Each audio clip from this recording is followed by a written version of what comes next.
अगर मैं आपसे कहूं कि भारत के अपराध इतिहास में एक ऐसा शख्स भी रहा है जिसने 70 से ज्यादा लोगों को मौत के घाट उतारा, उनके शरीर के अंगों का काला व्यापार किया और सबूत मिटाने के लिए लाशों को मगरमच्छों से भरी नहर में पिघवा दिया, तो क्या आप यकीन करेंगे? ये किसी हॉलीवुड की डार्क थ्रिलर फिल्म की कहानी नहीं है, बल्कि एक ऐसे इंसान की हकीकत है जिसने सफेद कोट पहना, फिर खूनी हाथ रंगे और अंत में भगवा चोला ओढ़कर पूरी दुनिया की आंखों में धूल झोंक दी। इसे दुनिया ने नाम दिया डॉक्टर डेथ, लेकिन इसका असली नाम था देवेंद्र कुमार शर्मा। आज हम उस खौफनाक सफर पर चलने वाले हैं जो उत्तर प्रदेश के अलीगढ़ की तंग गलियों से शुरू होकर राजस्थान के मंदिरों तक जाता है, जहां एक डॉक्टर ने भगवान बनने की कोशिश में हैवानियत की सारी हदें पार कर दी।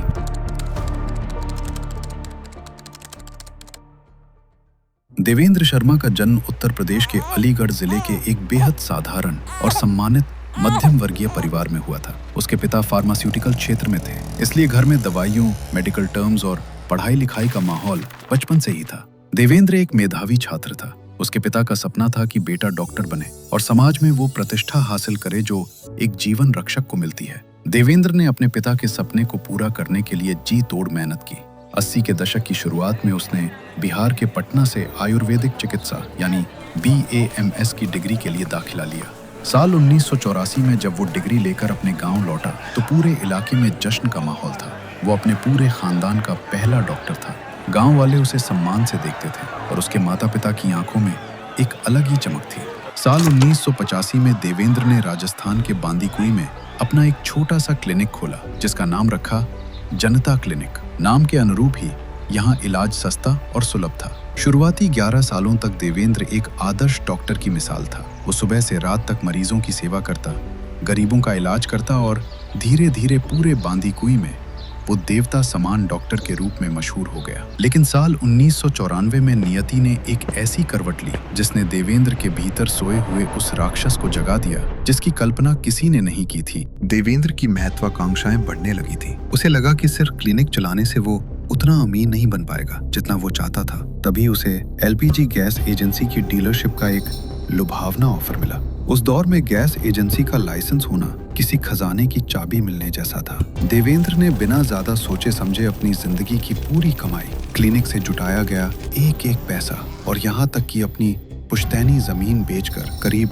11 लाख रुपए उस डीलरशिप के लिए जमा कर दिए। 1994 में 11 लाख रुपए की कीमत आज के कई करोड़ों के बराबर थी, लेकिन किस्मत को कुछ और ही मंजूर था। वो कंपनी एक बहुत बड़ा स्कैम थी। रातों रात कंपनी के मालिक रफू चक्कर हो गए और देवेंद्र के हाथ में रह गए सिर्फ रद्दी कागजात। देवेंद्र पूरी तरह टूट चुका था। वो कर्ज में डूब गया। उसकी सामाजिक प्रतिष्ठा दांव पर लग गई और क्लिनिक पर आने वाले कर्जदारों के ताने उसे चुभने लगे। यहीं से उसके मनोविज्ञान में एक गहरा बदलाव आया। उसने महसूस किया कि ईमानदारी की राह ने उसे सड़क पर लाकर खड़ा कर दिया है। उसने सोचा, जब दुनिया मेरे साथ बेईमानी कर सकती है तो मैं दुनिया के साथ क्यों नहीं। उसने वापस अलीगढ़ आने का फैसला किया, लेकिन इस बार वो डॉक्टर बनकर नहीं बल्कि एक मास्टरमाइंड अपराधी बनकर लौटा। उसने अलीगढ़ में अपनी एक फर्जी गैस एजेंसी शुरू की। उसका प्लान साधारण लेकिन खौफनाक था। वो ट्रकों को बुक करता और ड्राइवरों को लालच देता कि वे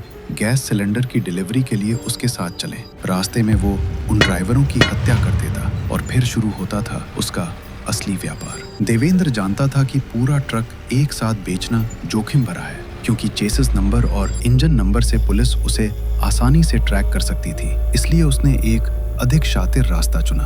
वो लूटे हुए ट्रकों को अलीगढ़ और मेरठ के पास स्थित अपने गुप्त ठिकानों पर ले जाता था, जहां मैकेनिकों की एक पूरी फौज तैनात रहती थी। वो खुद अपनी निगरानी में ट्रक के एक एक पुर्जे को अलग यानी डिसमेंटल करवाता था। ट्रक के टायर, बैटरी, गियर बॉक्स और यहाँ तक कि इंजन के छोटे छोटे हिस्सों को अलग करके स्पेयर पार्ट्स के रूप में ग्रे मार्केट में बेचा जाता था। देवेंद्र ने पूछताछ में कबूल किया था कि वो एक ट्रक को इस कदर टुकड़ों में बांट देता था कि उसे पहचानना नामुमकिन हो जाता। उस दौर में वो हर ट्रक को इस तरह पुर्जों में बेचकर करीब 70,000 से 1 लाख रुपए तक कमा लेता था। 90 के दशक के मध्य में ये एक बहुत बड़ी रकम थी। एक ड्राइवर की जिंदगी की कीमत उसके लिए बस इन चंद हजार रुपयों के बराबर थी। वो ट्रकों की लोहे की बॉडी को कबाड़ के भाव बेच देता और कीमती पुर्जों को ऊंचे दामों पर खपा देता। खून का पहला स्वाद उसे यहीं लगा। उसने देखा कि ट्रक के पुर्जों की कीमत एक ड्राइवर की जान से कहीं ज्यादा थी।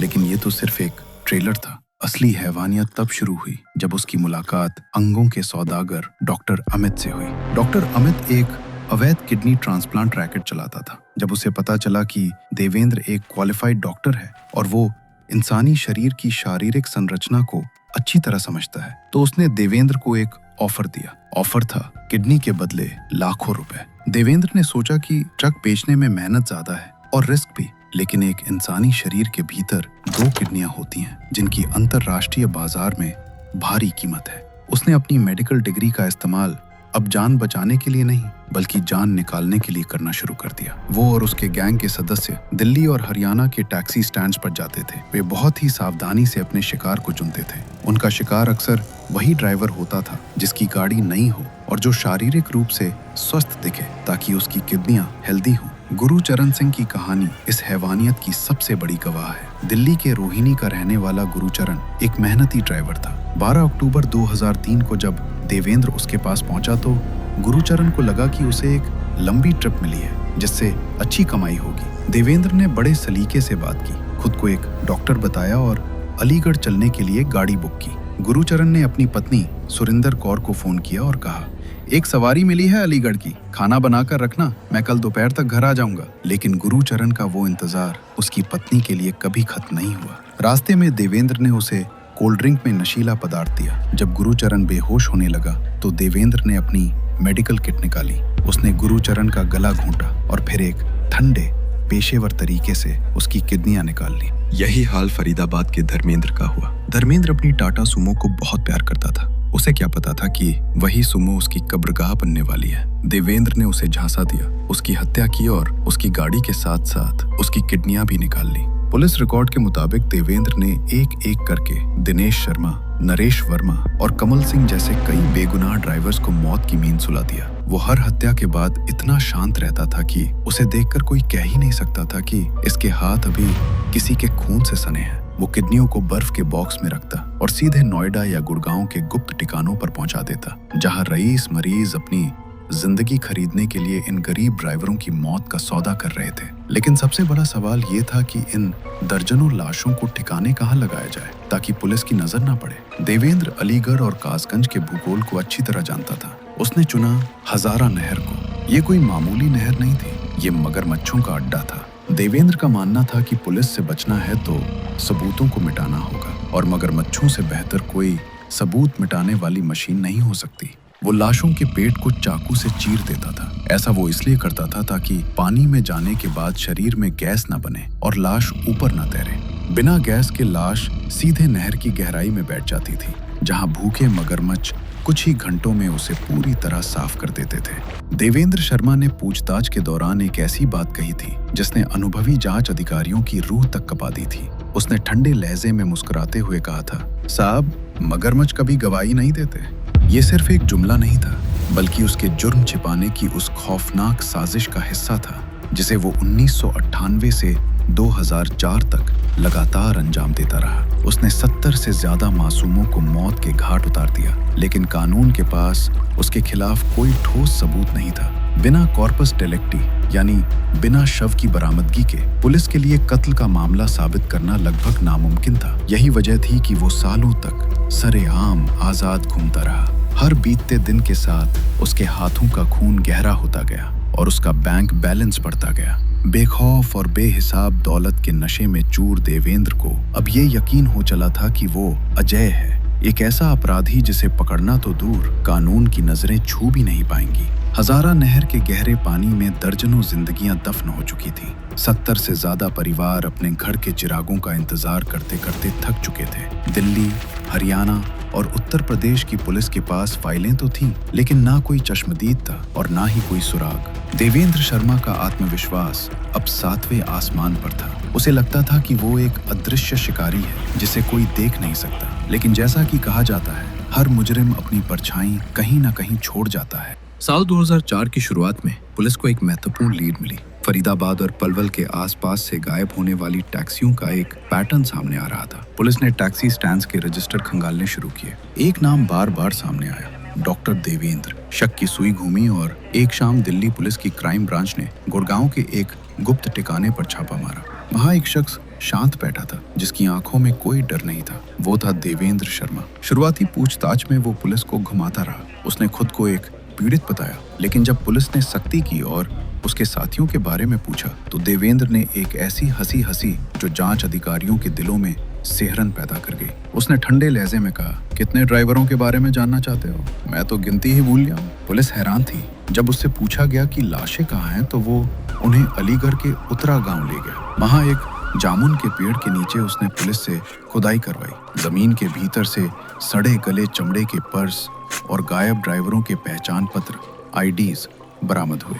गुरुचरण सिंह का ग्रीन लिफाफा और धर्मेंद्र की सफेद आईडी उसी जमीन ने उगली थी। ये पहला ठोस सबूत था जिसने देवेंद्र के सफेद कोट पर खून के धब्बे साबित कर दिए। लेकिन असली चुनौती अभी बाकी थी। देवेंद्र ने कबूल किया कि उसने 50 से ज्यादा हत्याएं की हैं, लेकिन पुलिस के सामने सबसे बड़ी कानूनी अड़चन थी बॉडी रिकवरी। कानून की नजर में बिना लाश के हत्या का केस साबित करना पहाड़ चढ़ने जैसा था। देवेंद्र उन्हें हजारा नहर के किनारे ले गया और मगरमच्छों की तरफ इशारा करते हुए कहा, साहब अगर आप उन मगरमच्छों का पेट चीर सकें तो शायद आपको मेरे शिकार मिल जाए। पुलिस ने गोताखोरों की मदद ली, जाल बिछाए, लेकिन मटमैले पानी और खूंखार मगरमच्छों के बीच उन्हें कुछ नहीं मिला। फिर भी देवेंद्र की अपनी स्वीकारोक्ति और बरामद किए गए पहचान पत्रों के आधार पर कोर्ट ने उसे कई मामलों में दोषी माना। उसे आजीवन कारावास की सजा सुनाई गई। साल 2004 से 2020 तक देवेंद्र शर्मा ने जयपुर की सेंट्रल जेल और बाद में तिहाड़ जेल की सलाखों के पीछे 16 लंबे साल बिताए। इन 16 सालों में देवेंद्र ने जेल के भीतर एक नई छवि गढ़ी। वो जेल के अस्पताल में दवाइयां बांटता, बीमार कैदियों की नब्ज देखता और जेलर से लेकर प्रहरियों तक सबका प्यारा डॉक्टर बन गया। उसने कभी किसी से झगड़ा नहीं किया, कभी जेल का नियम नहीं तोड़ा। जेल प्रशासन को लगा कि शायद डॉक्टर डेथ मर चुका है और अब केवल एक सुधरा हुआ इंसान बाकी है। तभी आया साल 2020। पूरी दुनिया कोरोना की चपेट में थी। जेलों में भीड़ कम करने के लिए गुड कंडक्ट, अच्छे व्यवहार वाले कैदियों को पैरोल दी जा रही थी। देवेंद्र ने भी अर्जी लगाई। उसने दलील दी कि वो बूढ़ा हो चुका है, बीमार है और अपने परिवार के साथ कुछ समय बिताना चाहता है। 16 साल के उसके दाग रहित रिकॉर्ड को देखते हुए कोर्ट ने उसे 20 दिन की पैरोल दे दी। जनवरी 2020 की एक सर्द सुबह जेल का भारी लोहे का दरवाजा खुला। देवेंद्र बाहर निकला, खुली हवा में सांस ली और फिर वो गायब हो गया। उसे 20 जनवरी को वापस लौटना था, लेकिन जेल की हाजिरी में उसका नाम पुकारा गया तो सन्नाटा था। पुलिस के होश फाख्ता हो गए। डॉक्टर डेथ फिर से आजाद था। दिल्ली पुलिस की स्पेशल सेल को अलर्ट पर रखा गया। जांच में पता चला कि देवेंद्र अपने अलीगढ़ वाले घर नहीं पहुंचा। उसने अपनी पुरानी जिंदगी को पूरी तरह पीछे छोड़ दिया था। वो दिल्ली के बाहरी इलाके बापरोला पहुंचा, जहां उसे कोई नहीं जानता था। बापरोला में उसने अपनी नई पहचान बनाई। वो खुद को एक रिटायर्ड डॉक्टर और सफल प्रॉपर्टी डीलर बताता था। वो इतना शातिर और आकर्षक व्यक्तित्व का स्वामी था कि उसने वहां एक महिला से दोस्ती की और उससे शादी भी कर ली। उस महिला को जरा भी अंदाजा नहीं था कि जिस शख्स के साथ वो 7 फेरे ले रही है उसने 70 लोगों का गला घोंटा है। वो सुबह पड़ोसियों के साथ टहलता, शाम को मंदिर जाता और कॉलोनी की समस्याओं पर चर्चा करता। वो एक सम्मानित बुजुर्ग बन चुका था, लेकिन पुलिस की तकनीक उससे 2 कदम आगे थी। स्पेशल सेल ने उन सभी लोगों के फोन सर्विलांस पर रखे थे जिनसे देवेंद्र कभी भी संपर्क कर सकता था। 6 महीने की कड़ी मशक्कत के बाद जुलाई 2020 में पुलिस को एक सुराग मिला। देवेंद्र अपनी दूसरी पत्नी के लिए कुछ प्रॉपर्टी के कागजात तैयार करवा रहा था। पुलिस ने जाल बिछाया और एक दोपहर जब वो अपनी गली से गुजर रहा था, सादे लिबास में पुलिस कर्मियों ने उसे घेर लिया। जब उसे पकड़ा गया तो उसके चेहरे पर कोई शिकन नहीं थी। उसने सिर्फ इतना पूछा, इतनी जल्दी कैसे ढूंढ लिया? उसे वापस जेल भेज दिया गया। सबको लगा कि अब ये खूंखार मुजरिम कभी बाहर नहीं आएगा, लेकिन भारतीय न्याय व्यवस्था की बारीकियां और देवेंद्र का शातिर दिमाग अभी एक और मास्टर स्ट्रोक बाकी रखे हुए थे। जून 2023 में उसने फिर से पैरोल के लिए अर्जी दी। इस बार उसने मानवीय आधार पर सुप्रीम कोर्ट के कुछ पुराने फैसलों का हवाला दिया। हैरानी की बात यह है कि एक बार फरार होने के बावजूद उसकी खराब सेहत और बुढ़ापे को देखते हुए उसे फिर से पैरोल दे दी गई। यहीं से शुरू होता है देवेंद्र शर्मा का वो अवतार जिसने 2024 और 2025 में पूरी दुनिया को हिलाकर रख दिया। जेल से बाहर निकलते ही उसने वो काम किया जो किसी फिल्मी विलन की सोच से भी परे था। वो ना दिल्ली रुका ना अलीगढ़ गया, वो राजस्थान के रेगिस्तानों की ओर निकल गया, एक ऐसी पहचान के साथ जिसे ढूंढना पुलिस के लिए भूसे के ढेर में सुई ढूंढने जैसा था। जून 2023 की तपती दोपहर में जब देवेंद्र शर्मा जेल की दहलीज से बाहर निकला तो उसने पीछे मुड़कर नहीं देखा। वो जानता था कि इस बार पुलिस उसे दिल्ली या उत्तर प्रदेश में ही ढूंढेगी, इसलिए उसने एक ऐसी जगह चुनी जहां आधुनिकता की पहुंच कम थी और जहां श्रद्धा शक से बड़ी थी। वो राजस्थान के दौसा जिले के एक सुदूर गांव के बाहरी इलाके में पहुंच गया। यहाँ एक पुराना जर्जर रामेश्वरम मंदिर था जहां कोई स्थायी पुजारी नहीं था। देवेंद्र ने यहाँ अपनी जिंदगी का सबसे बड़ा और सबसे सफल ऑपरेशन शुरू किया। उसने अपनी दाढ़ी और बाल बढ़ा लिए, भगवा चोला धारण किया और अपना नाम बदल कर रख लिया, संत दयादास महाराज। उसने मंदिर की सफाई शुरू की, वहां अखंड जोत जलाई और हर सुबह शाम गूंजते भजनों से गांव वालों का मन मोह लिया। शुरुआती कुछ महीनों में उसने खुद को पूरी तरह एक तपस्वी के रूप में स्थापित कर दिया। गांव वालों को लगा कि उनके गांव की किस्मत खुल गई है, जो साक्षात एक सिद्ध पुरुष उनके मंदिर में आ गया है। लेकिन देवेंद्र के भीतर का डॉक्टर अभी भी जीवित था। उसने मंदिर के एक छोटे से कमरे में अपना आयुर्वेदिक औषधालय खोल लिया। वो जड़ी बूटियों से लोगों का इलाज करता। चूंकि वो एक पढ़ा लिखा डॉक्टर था, इसलिए उसका बनाया हुआ चूर्ण और काढ़ा लोगों पर असर करता था। लोग कहने लगे कि महाराज के हाथों में जादू है। वो मरीजों से कहता, दवा मैं देता हूँ पर प्राण तो ईश्वर ही बचाते हैं। ये वही शख्स कह रहा था जिसने न जाने कितने बेगुनाहों के प्राण सिर्फ चंद रुपयों के लिए निकाल लिए थे। धीरे धीरे दयादास महाराज की ख्याति आसपास के जिलों तक फैल गई। लोग दान देने लगे और देखते ही देखते मंदिर का कायाकल्प हो गया। देवेंद्र ने अपनी सुरक्षा के लिए बहुत ही शातिर तरीका अपनाया। उसने मंदिर के चारों तरफ सीसीटीवी कैमरे लगवाए और उन्हें अपने मोबाइल से कनेक्ट कर लिया। गांव वालों को उसने बताया कि ये मंदिर की सुरक्षा के लिए है, लेकिन हकीकत में वो पुलिस की गाड़ियों पर नजर रखता था। उसके पास मंदिर के भीतर एक गुप्त कमरा था जहां वो हाई स्पीड वाईफाई और लेटेस्ट गैजेट्स का इस्तेमाल करता था। वो एक हाईटेक संत बन चुका था जो दिन में भक्तों को आशीर्वाद देता और रात में इंटरनेट की दुनिया में खो जाता। उसने वहां श्री बालाजी वृद्ध आश्रम के नाम से एक संस्था भी बनाई। समाज सेवा का ये चेहरा इतना प्रभावशाली था कि स्थानीय पुलिस अधिकारी और राजनेता भी उसके पास आशीर्वाद लेने आने लगे। वो अक्सर पुलिस वालों के साथ बैठकर चाय पीता और अपराध मुक्त समाज पर चर्चा करता। किसी को जरा भी अंदाजा नहीं था कि जिस शख्स से वे नैतिकता का पाठ पढ़ रहे हैं वो भारत के सबसे खूंखार सीरियल किलर्स में से एक है। साल 2024 बीत गया। देवेंद्र को लगा कि अब वो पूरी तरह सुरक्षित है, लेकिन जैसा कि कहा जाता है, अपराधी कितना भी बड़ा क्यों ना हो, वो एक ना एक दिन अपनी पुरानी मिट्टी की खुशबू को याद जरूर करता है। देवेंद्र को अपनी उस दूसरी पत्नी की याद सताने लगी जिससे उसने पहली बार फरार होने के दौरान शादी की थी। वो महिला अब मुंबई में रह रही थी। देवेंद्र ने 2 साल तक खुद को बहुत रोका, लेकिन मई 2025 की एक शाम उसकी ये सावधानी टूट गई। उसने अपना वो पुराना सिम कार्ड निकाला जिसे उसने सालों से बंद कर रखा था। उसे लगा कि इतने सालों बाद पुलिस का रेडार शांत हो चुका होगा। 19 मई 2025 की दोपहर जब मंदिर में सन्नाटा था, उसने अपना फोन ऑन किया और मुंबई एक कॉल किया। वो सिर्फ चंद मिनटों की बात थी। उसने अपनी पत्नी का हालचाल पूछा और फोन काट दिया, लेकिन उन चंद मिनटों ने दिल्ली पुलिस के मुख्यालय में खलबली मचा दी। दिल्ली पुलिस की स्पेशल सेल का एक गुप्त सॉफ्टवेयर सालों से उसी एक मोबाइल नंबर के सिग्नल का इंतजार कर रहा था। जैसे ही फोन ऑन हुआ, स्क्रीन पर लाल लाइट जल उठी। लोकेशन मिली, दौसा, राजस्थान। पुलिस कमिश्नर ने तुरंत एक स्पेशल टीम गठित की। टीम को सख्त निर्देश थे, कोई वर्दी नहीं, कोई हथियार नहीं जो दिखे। पुलिस के जवान कांवड़िए और भक्त बनकर दौसा पहुंचे। उन्होंने 2 दिनों तक मंदिर की रेकी की।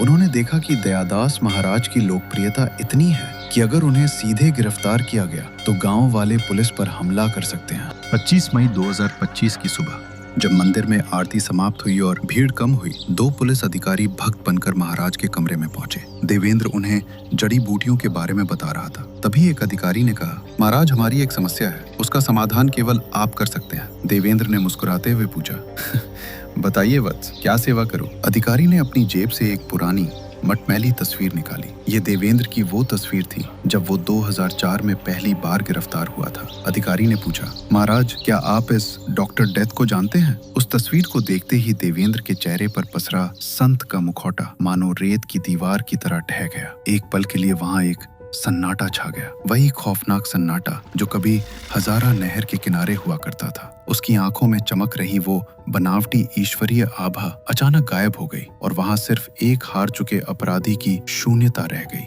उसे समझ आ गया था कि मगरमच्छों की उस खूनी नहर से शुरू हुआ उसका ये शैतानी सफर अब अपने अंजाम तक पहुंच चुका है। उसने ना तो चीख पुकार की और ना ही भागने की कोई नाकाम कोशिश। उसने अपनी गहरी ठंडी आवाज में बस इतना कहा, सब मोह माया है, जो जिसका है उसे वहीं जाना पड़ता है। ये कहते हुए उसने अपना कमंडल एक तरफ रखा और बिना किसी विरोध के पुलिस के पीछे चल दिया। जिस शातिर अपराधी ने सालों तक मौत का तांडव रचा था, वो अब चुपचाप अपनी अंतिम नियति की ओर बढ़ रहा था। जब उसे हथकड़ी लगाकर मंदिर से बाहर निकाला गया तो गांव वाले स्तब्ध थे। कई लोग रो रहे थे। उन्हें यकीन नहीं हो रहा था कि उनका देवता एक सीरियल किलर था। पुलिस ने जब मंदिर की तलाशी ली तो वहां से कई विदेशी गैजेट्स, करोड़ों की बेनामी संपत्ति के कागजात और कुछ डरावनी डायरियां मिली जिनमें देवेंद्र ने अपने पुण्य और पाप का हिसाब लिख रखा था। आज देवेंद्र शर्मा उर्फ डॉक्टर डेथ तिहाड़ जेल की सबसे सुरक्षित कोठरी में बंद है। इस बार उसके पैरोल की सारी राहें बंद कर दी गई हैं। वो आज भी जेल में मरीजों का इलाज करने की इच्छा जताता है, लेकिन अब सिस्टम उस पर भरोसा करने को तैयार नहीं है। ये कहानी हमें कई कड़वे सबक सिखाती है। ये हमें बताती है कि एक डिग्री आपको डॉक्टर तो बना सकती है, लेकिन इंसान नहीं। ये हमारी न्याय व्यवस्था की उस खामी को भी उजागर करती है जिसने एक हैवान को 2 बार बाहर निकलने का मौका दिया। देवेंद्र शर्मा की कहानी उन बेगुनाह ड्राइवरों की याद दिलाती है जिनकी चीखें हजारा नहर के पानी में हमेशा के लिए दफन हो गई। गुरुचरण सिंह, धर्मेंद्र और उन जैसे 70 परिवारों के लिए इंसाफ आज भी एक अधूरा शब्द है, क्योंकि उनके अपनों की अस्थियां तक उन्हें नसीब नहीं हुई। इतिहास देवेंद्र को एक ऐसे राक्षस के रूप में याद रखेगा जिसने सफेद कोट को दागदार किया और भगवा चोले को कलंकित। ये कहानी एक चेतावनी है कि अंधेरा कहीं भी छिपा हो सकता है, आपके रक्षक के रूप में भी और आपके मार्गदर्शक के रूप में भी। सावधान रहें, क्योंकि डॉक्टर डेथ जैसे लोग आज भी समाज की किसी न किसी गली में अपना चेहरा बदलकर घूम रहे होंगे। देवेंद्र शर्मा उर्फ डॉक्टर डेथ की ये कहानी हमें याद दिलाती है कि बुराई कभी कभी उन चेहरों के पीछे छिपी होती है जिन पर हम सबसे ज्यादा भरोसा करते हैं। अगर आपको हमारी ये डॉक्यूमेंट्री और हमारी मेहनत पसंद आई है तो इस वीडियो को लाइक जरूर करें और अपने दोस्तों व परिवार के साथ शेयर करें ताकि वे भी जागरूक रह सकें। भारत के अपराध जगत की ऐसी ही और भी अनकही और रोंगटे खड़े कर देने वाली सच्चाइयों को जानने के लिए हमारे चैनल द प्राइम डॉग को अभी सब्सक्राइब करें। और हाँ, नए वीडियो का नोटिफिकेशन सबसे पहले पाने के लिए उस बेल आइकन को दबाना न भूलें। आपकी राय हमारे लिए बहुत कीमती है, इसलिए कमेंट सेक्शन में हमें जरूर बताएं कि आप अगली डॉक्यूमेंट्री किस विषय पर देखना चाहते हैं। देखते रहिए द प्राइम डॉग, जहां हम सच की गहराई तक जाते हैं। धन्यवाद।